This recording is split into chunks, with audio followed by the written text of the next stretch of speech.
قرآن مجید فرقان حمید میں اللہ تعالیٰ نے ارشاد فرمایا وَإِن تَعُدُّوا نِعْمَةَ اللَّهِ لَا تُحْصُوهَا، فرمایا تم پر اللہ تعالیٰ کی اتنی نعمتیں ہیں، اگر تم ان نعمتوں کو گننا چاہو تو نہیں گن سکتے۔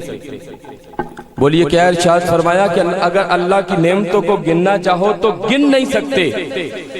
اب وہ نعمتیں کون کون سی ہیں، اللہ تعالیٰ کے ہم پر کون کون سے احسانات ہیں، ان میں سے ایک اللہ تعالیٰ کا احسان تو یہ ہے کہ اللہ تعالیٰ نے مجھے آپ کو کوئی پرندہ، کوئی جانور، کوئی کیڑا مکوڑا نہیں بنایا۔ اللہ تعالیٰ کا ہم پر یہ فضل ہے، اللہ تعالیٰ نے ہم سب کو انسان بنایا ہے۔ سبحان اللہ، بار بار کہتا بندہ اچھا نہیں لگتا۔ مچھلی کے سامنے پانی کا ذکر ہو وہ مچل جاتی ہے، بلبل کے سامنے پھول کا ذکر ہو وہ بھی مچل جاتی ہے، سرکار کے غلام کے سامنے آقا کا ذکر ہو وہ مچل کے سبحان اللہ کہتا۔ تو محبت سے بولے ذرا سبحان اللہ۔ تو اللہ تعالیٰ نے ہم سب کو انسان بنایا۔ اگر وہ جانور بھی ہمیں بنا دیتا تو ہم کیا کر سکتے تھے، لیکن اللہ نے ہمیں انسان بنایا۔ اور علماء موجود ہیں، انسان بنانے کے بعد اگر اللہ تعالیٰ ایمان نہ عطا فرماتا تو فرمایا وَقُودُهَا النَّاسُ وَالْحِجَارَةُ، پھر تم دوزخ میں جاتے۔ اللہ کا پہلا فضل یہ ہے اس نے انسان بنایا، اور انسان بنانے کے بعد ہمیں کافر نہیں بنایا، ہمیں مسلمان بنایا ہے، ہمیں مسلمان بنایا۔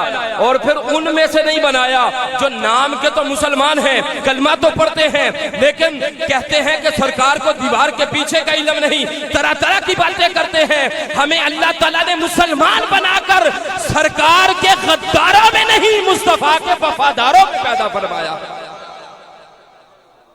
یہ اللہ تعالیٰ کا کتنا ہم پر کرم ہے کہ اللہ تعالیٰ نے ہم سب کو سرکار کے وفاداروں میں پیدا فرمایا ہے۔ اور پھر جو علماء ہیں ان کا مقام تو ویسے ہی بہت بلند ہے۔ عام کوئی ختم شریف، کوئی سال ثواب کا پروگرام ہو تو علماء کو بلانا پڑتا ہے، دعوت دیتے ہیں، لیکن یہاں پر دیکھو علم دین کی کتنی برکت ہے۔ حفاظ بھی تشریف فرما ہے، قراء بھی تشریف فرما ہے، خطباء بھی تشریف فرما ہے، علماء بھی تشریف فرما ہے، پیران اعظام بھی تشریف فرما۔ اور دوسرے مذاہب میں آپ دیکھیں کہ ایک آدمی فوت ہوتا ہے تو اس کو بعض مذاہب والے جلا دیتے ہیں، ہندوؤں کو دیکھیں ڈیڈ باڈی کو جلا دیتے ہیں، یہ زرتشت مذہب کو دیکھیں وہ چھتوں پہ رکھ دیتے ہیں، پرندے نوچ نوچ کے کھا جاتے ہیں۔ لیکن بندہ مومن فوت ہو، اللہ فرماتا ہے نہیں، اس کو ایسے جانوروں کے سامنے نہیں ڈالنا، یہ جب تک زندہ تھا ہم نے اس وقت بھی عزت عطا فرمائی تھی، مرنے کے بعد بھی ہم عزت عطا فرماتے ہیں۔ مولا کیا عزت ہے، فرمایا پہلے اس کو غسل دیا جائے۔ محبت سے بولے سبحان اللہ۔ اس کو غسل دیا جائے، کفن پہنایا جائے۔ یا اللہ کیوں غسل دیا جا رہا ہے، کفن کیوں پہنایا جا رہا ہے؟ گولڑے کے تاجدار پیر سید نصیر الدین نصیر صاحب اس کا جواب دیتے ہیں، فرماتے ہیں غسل اس لیے دیا جا رہا ہے، کفن اس لیے پہنایا جا رہا ہے، خوشبو اس لیے لگائی جا رہی ہے کیونکہ اس کو قبر میں دیدار مصطفیٰ جو ہونے والا ہے۔ تو فرمایا ناپاکی کی حالت میں مصطفیٰ کو نہ دیکھتے رہنا، نظر بعالم پاکیزگی پڑے ان پر، تیری نظر ان پر پڑے تو اس حال میں پڑے کہ تیرا تن بھی پاک ہو چکا ہو، تیرا من بھی پاک ہو چکا ہو۔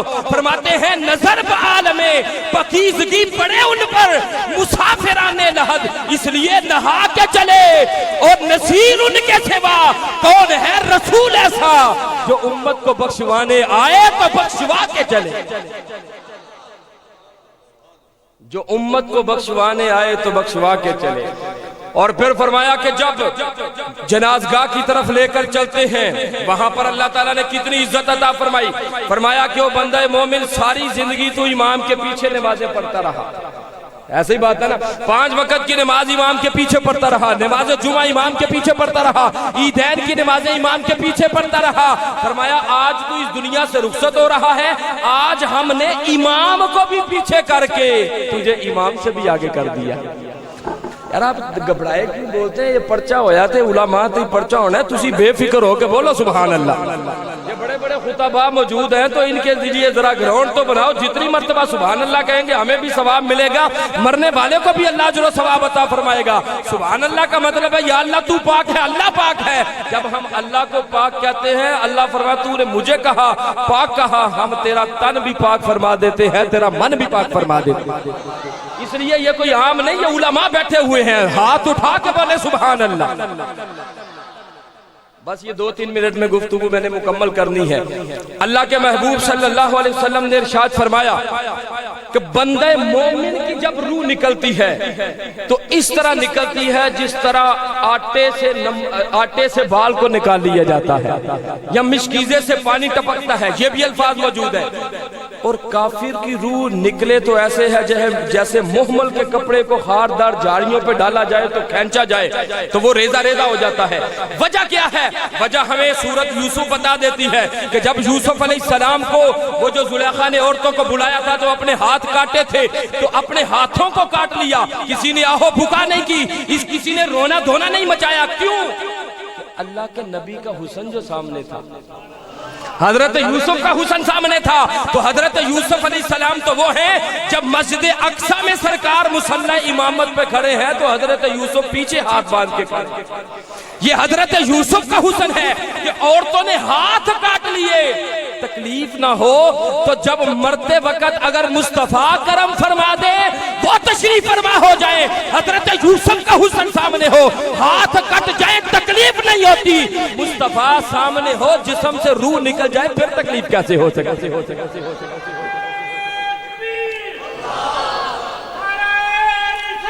بس ٹھیک ہے، جزاک اللہ، ٹائم چونکہ کم ہے، اس لیے ہم تو یہ جو ایمان والے ہیں وہ تو اسرائیل کو یہی عرض کریں گے تو اپنا کام کرتا جا، ہم اپنا کام کرتے جاتے ہیں۔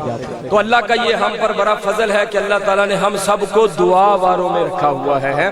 وہ اس دنیا سے چلے بھی جاتے ہیں تو دعا کا پھر بھی سلسلہ جاری اور ساری رہتا ہے۔ اس شعر پر میں اپنی گفتگو کا اختتام کرنا چاہوں گا، اسی لیے محبت والے نے کہا قبر وچ فرق پہ جانا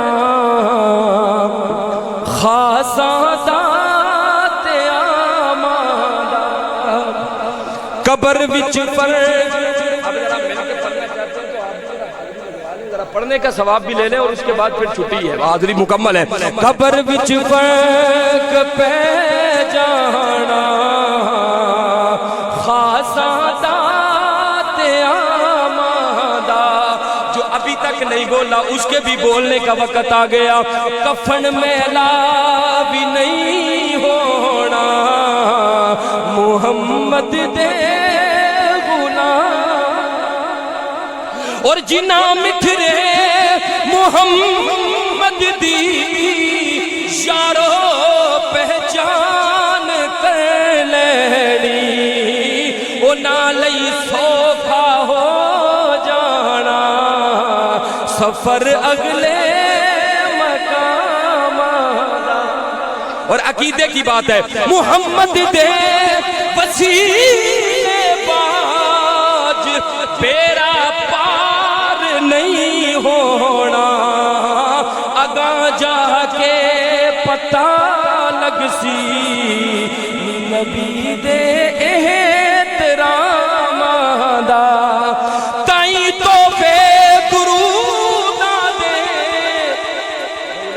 ہیں نا درود و سلام جمعے کے بعد محفل کے بعد، تائیں تو بے درود دے اسی پڑھ کے پوچھانے امیروں تھے اجر ملنا درود دے سلام دا۔ اللہ تعالی ہم سب کی حاضری کو قبول فرمائے، وآخر دعوانا ان الحمدللہ۔